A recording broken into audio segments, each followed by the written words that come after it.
नमस्कार। मैं वैद्याभिषेक ठाकुर, आप सभी को मेरा सादर अभिवादन। मित्रों, यदा कदा हर ऋतु की भांति जो है वो जैसे जैसे जिस जिस ऋतु में जो औषधीय पौधा जो है वो घास के मैदानों में पनपता है, उसमें पुष्प दर्शन होते हैं, उसमें फल दर्शन होते हैं और संग्रहण के लिए जो है वो यथाकाल उचित समय होता है। तो मैं आपको यदा कदा उस दिव्य औषधि के जो है वो दर्शन करवाता हूँ। आज भी जो है वो मैं आपको एक दर्शन करवाने जा रहा हूँ। तो मैं निवेदन करूँगा कि आप इस जो औषधीय पौधा है इसको आप नज़दीक से जो है वो दिखाने की थोड़ा सा कोशिश करें। ये जो दिव्य औषधि स्वरूप यहाँ पे पौधा है, ये आप देख सकते हैं। और ये जो है वो नील शंख पुष्पी है। इसके जो फ्लावर हैं वो कितने प्यारे हैं, छोटे छोटे हैं और ये नीले रंग के हैं, नीले वर्ण के हैं। इस प्रकार की इसमें जो है वो पत्तियां हैं।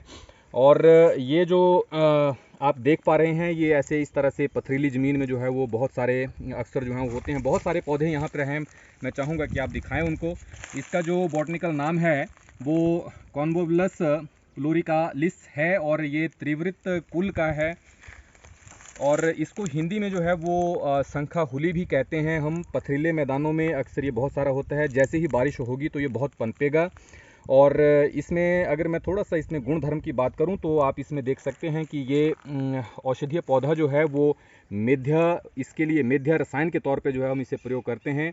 इसका रस जो है वो तिक्त होता है, विपाक इसका जो है वो मधुर होता है, प्रभाव इसका मेध्य मैंने आपको बताया, वीर्य जो है ये शीत होता है।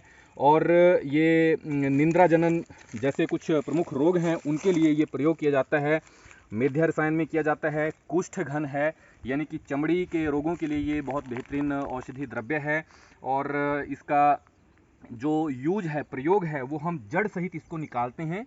जड़, इसके छोटे तने, पत्ते, फूल, इसमें फल जो भी लगता है, पंचांग जो है जिसे हम कहते हैं, वो उसका हम प्रयोग करते हैं। कल के रूप में इसका प्रयोग कर सकते हैं, इसका पानक रूप में हम प्रयोग कर सकते हैं, इसका आप किसी और अन्य द्रव्य फॉर्मुलेशंस के रूप में प्रयोग कर सकते हैं। बट सबसे जो बेहतरीन है वो शंख पुष्पी पानक शरबत के नाम से भी जो है वो बाजार में आता है। तो ये जो है वो शंख पुष्पी है और बहुत ही लाजवाब जो है ये औषधि द्रव्य है। बहुत सारे पुष्प इस पे जो पौधे हैं वो यहाँ हैं। एक छोटा सा पौधा जो है वो यहाँ निकल रहा है, यहाँ निकल रहा है अभी जो है। और इसमें अभी जैसे ही बारिश होगी तो इसमें पुष्प दर्शन होंगे। तो चलिए, ये कुछ ऐसे दिव्य औषधियाँ हैं जिनका दर्शन मात्र ही जो है वो बहुत दुर्लभ है।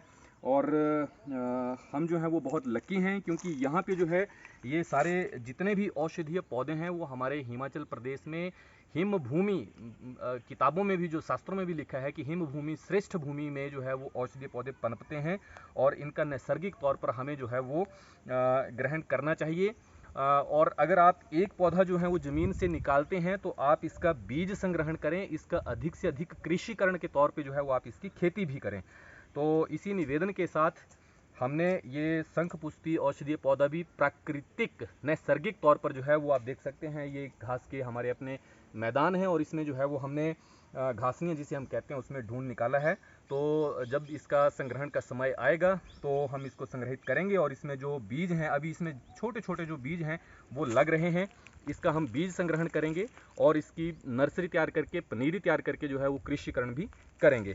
तो इसी के साथ नमस्कार, जय भगवान धन्वंतरी, जय आयुर्वेद।